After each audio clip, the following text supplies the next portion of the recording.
vache. Waouh. Salut à tous les Spartiates et bienvenue au Spartiate Gym, une salle où il n'y a que la souffrance qui paye. Mes Spartiates, j'espère que vous êtes motivés à 300%. De retour au Spartiate Gym après une semaine complète de voyage entre l'Allemagne et la Slovaquie. On était même obligé de rentrer d'urgence parce que Mounir il avait mal aux dents. Franchement, regardez ma main, le tan il est toujours là. Voilà la couleur, hein. Voilà. Je suis explosé de chez explosé. Bon, j'espère que vous êtes motivés à 300% mes amis. Et en rentrant comme ça, puisque j'avais annoncé que j'allais reprendre les analyses des physiques, je me suis dit pourquoi pas analyser le physique de Mr. Olympia 4 fois. C'est pas Monsieur Olympia mince physique actuel, malheureusement. Tout le monde le kiffe, Jérémy Bondia. Tout le monde est fasciné par son physique. Il y a pas mal de personnes, ils ont été motivés par lui, inspirés par lui, pour se mettre à la muscu. Aujourd'hui, on va analyser son physique. Je vais vous parler de Jérémy Bondia, de ses qualités, mon avis personnel. Et je le répète encore une fois, je n'ai pas les meilleures compétences du monde et je ne suis pas le mieux placé pour faire une analyse sur Jérémy Bondia qui est un athlète pro et 4 fois Mr. Olympia les amis. Et ouais, 2014, 2015, 2016, 2017. D'accord? Donc je ne suis pas le mieux placé, mais je ne suis pas le meilleur coach du monde. Mais voilà, je me permets parce que c'est quelqu'un qui a motivé beaucoup de gens, qui nous a motivés tous. Et j'aime bien ses posings surtout parce qu'il fait des posings de fou, les amis. Alors, je tiens à préciser que quand on est pro, c'est pas comme en France. En France, le posing, il y a des postures bien précises. C'est-à-dire qu'il y a le posing, il est imposé. D'accord? Frontside, je ne le dis pas en anglais parce que tellement on s'est cassé la tête en anglais en Slovaquie et en Allemagne. C'est-à-dire que face au jury, un quart de tour à droite, un quart de tour à droite, un quart de tour à droite et tu reviens face au jury. Et par la suite, tu fais des comparaisons pareil, toujours pareil. Il n'y a pas le posing libre ou le T-walk, ce qu'on appelle le T-walk à l'international. En même temps que je vous parle, là je vous ai montré un petit extrait un peu des comparaisons dans les FBB. Mais en même temps où je vous parle, à l'international, il y a toujours les T-walk. Ça veut dire quoi? Ça veut dire quand on est sur la ligne, on fait le posing classique qui est les 4 faces. C'est-à-dire que sur la ligne, on nous dit de la comparaison, par exemple, on sort 6 par 6. Ça dépend le plateau. S'il y a 20 athlètes, s'il y a 30 athlètes, s'il y a 15, s'il y a 12. D'accord? On sort 6 par 6 par exemple et on fait les 4 poses imposées. Ça fait à peu près comme on appelle ça les FBB men's physique en France. Sauf qu'à l'international, ça dépend. Si c'est du men's physique, à l'international, on ajoute le T-walk.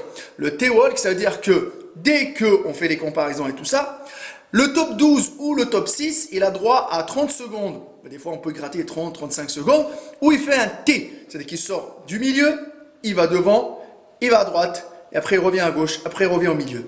Et à chaque fois qu'il va au milieu, il fait une pause, par exemple une pause ou deux, à droite il fait une pause ou deux, et de l'autre côté. Mais il a le droit de faire du posing libre, ou par exemple, il fait les pauses imposées, et il ajoute des transitions, il fait ce qu'il veut sur la scène. C'est à peu près chez les pros. Quand vous voyez par exemple Jérémy Bondia poser, les amis, c'est de l'art. C'est-à-dire que la personne, elle se déplace, elle fait ce qu'elle veut, elle prend son temps. Il n'est pas pressé dans le temps, il fait des prises, il peut faire des prises en double biceps, il descend, il fait des transitions, des ralentis, énormément. Les pros, ça pose, mais un truc de fou. C'est pour ça, nous, quand les gens ils ont regardé nos posings, ouais, c'est quoi ce posing de branleur, nanana. Les amis, déjà de une, on n'a pas fait du men's physique, on a fait ce qu'on appelle Mr. Physique. D'accord, les amis? On a fait du Mr. Physique, et voilà, où moi j'ai terminé, vous le voyez ici, c'est écrit Mr. Physique. Plus d'1m80. D'accord? Donc, les amis, je tiens à le préciser, dans le Mr. Physique, on fait, par exemple, les poses, les 4 poses de men's physique, d'accord? De face, on ouvre bien le dos, etc. Un quart de tour à droite, on montre la sangle abdominale, un quart de tour, on montre le dos. Par la suite, on revient un quart de tour, on monte l'autre côté avec les abdos et tout ça. Et par la suite, on fait des poses de musculature comme les bodybuilding. Le double biceps, biceps cage, triceps, abdos. Donc, il y a du boulot. Il y a beaucoup de comparaisons, c'est-à-dire qu'il y a du boulot, tu transpires, nanana. Et c'est pour ça que je vous dis que par la suite, il y a aussi le T-Walk. Dans le top 6, on fait le T-Walk. C'est pour ça, sur la scène, on peut rester entre 20 et 30 minutes. Et là, c'est compliqué. Donc, c'est une petite parenthèse pour vous expliquer. Ça dépend des fédérations. Si on est en IFBB France ou si on est dans une autre fédération qui peut faire le T-Walk. Mais les fédérations qu'on a eues, nous, quand on était en Allemagne au GmbF ou quand on était avec le PowerFit Cup en Slovaquie, à Bratislava, c'est là. C'est-à-dire qu'on peut faire les postures de masse physique et par la suite on fait la comparaison en mode un peu bodybuilder et par la suite on fait le T-Walk où on prend 30-40 secondes pour faire un show quoi, d'accord? Et c'est là où j'ai gagné beaucoup de points, ce qui m'a permis à me classer 5e dans ma catégorie.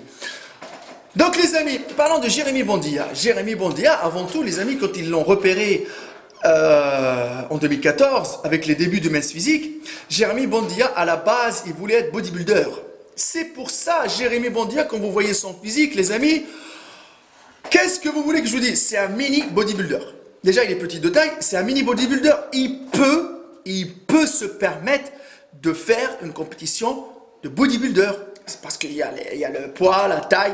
Par exemple, au moins de 80 kilos, il peut la faire parce que tous ses muscles sont développés. De ses trapèzes, de son cou jusqu'à ses mollets. C'est pour ça que cette personne-là, au début, a été faite pour être bodybuilder. Sauf que quand il a été repéré pour faire les masses physiques, bah là, il a éclaté au début. Et du coup, il a fait Mr. Olympia 2014. Il a gagné après 2e année, 3e année, 4e année. Et moi, personnellement, quand j'analyse le physique de Jérémy Bondia, alors déjà, il y a une super qualité musculaire, surtout quand il est en sèche.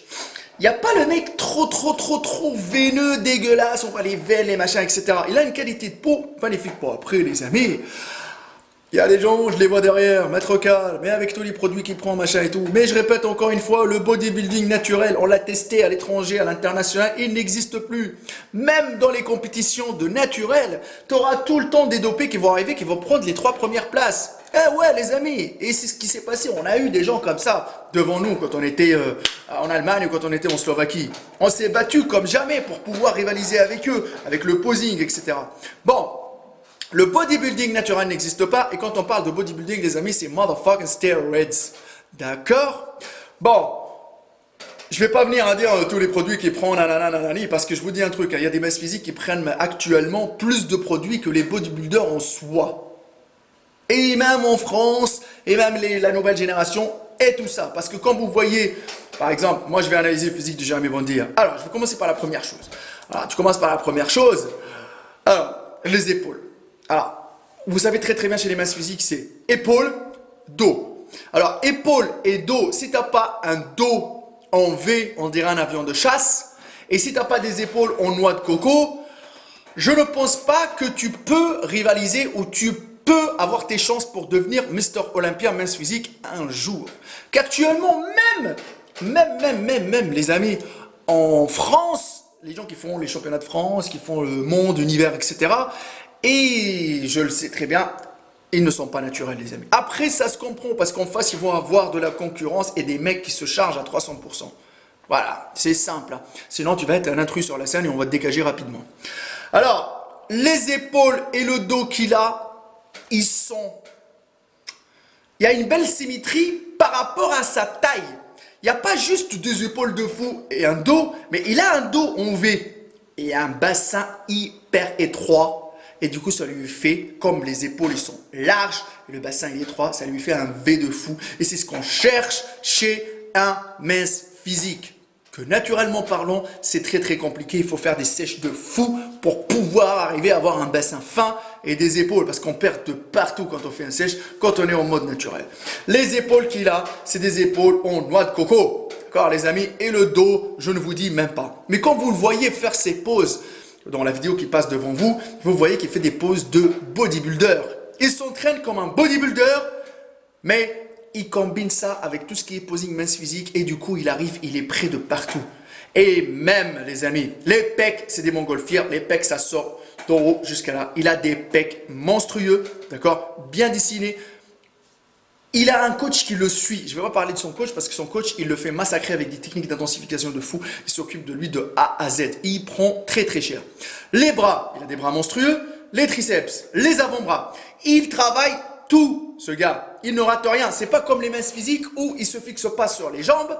Et le bas du corps, on s'en bat les couilles. Un peu de mollet, ça passe. Et le reste du corps, il est en V, on dirait monstrueux. C'est la faute des fois. On trouve ça chez certaines personnes, que ce soit en France, en Europe, en Espagne, voilà. Mais chez Jérémy Bondiga, vous le voyez des fois, même quand il est habillé en jean, etc., il a des cuisses de fou. Il bosse tout, de A à Z. Ça lui fait une symétrie et un corps, franchement, il est beau à voir. Maintenant, je ne vais pas dire qu'il a des points forts. Je ne pense pas qu'il a des points forts ou des points faibles, mais avec le temps, je vais vous dire les points faibles qu'il a. Donc, dans l'ensemble, il est développé. D'accord? Dans l'ensemble, il est développé. Et par rapport à le rapport taille et poids, il est plus que magnifique. Il n'est pas trop gros. Bah, peut-être en prise de masse, vous le voyez qu'il est un peu gros, mais en sèche, il est magnifique. D'accord? Pourquoi, au fil du temps, Jérémy Bondiga, je vous le dis de suite, en 2018, il a perdu sa place. Alors, je vous le dis de suite, pourquoi il a perdu sa place, Jérémy Bondiga? Les amis, c'est simple. Jérémy Bondiga, il a perdu sa place parce qu'au fil du temps et avec les produits qu'on prend, etc., il a pris quand même du volume. Son dos, il est monstrueux. Il devient de plus en plus épais. Et là, dans la sangle abdominale, avec le temps, il s'est épaissi un tout petit peu au niveau du bassin. Et autre chose, c'est que la sangle abdominale, je vous montre un petit extrait dans la dernière Mr Olympia où il était dans les backstage avec tout le reste des pros. Vous voyez très très bien que les restes des pros, ils ont moins de volume que Jérémy Bondiga, mais sauf qu'au niveau de la sangle abdominale, ils sont taillés. Il y a le six-pack, il y a les obliques, on les voit très très bien et ils sont fin du bassin.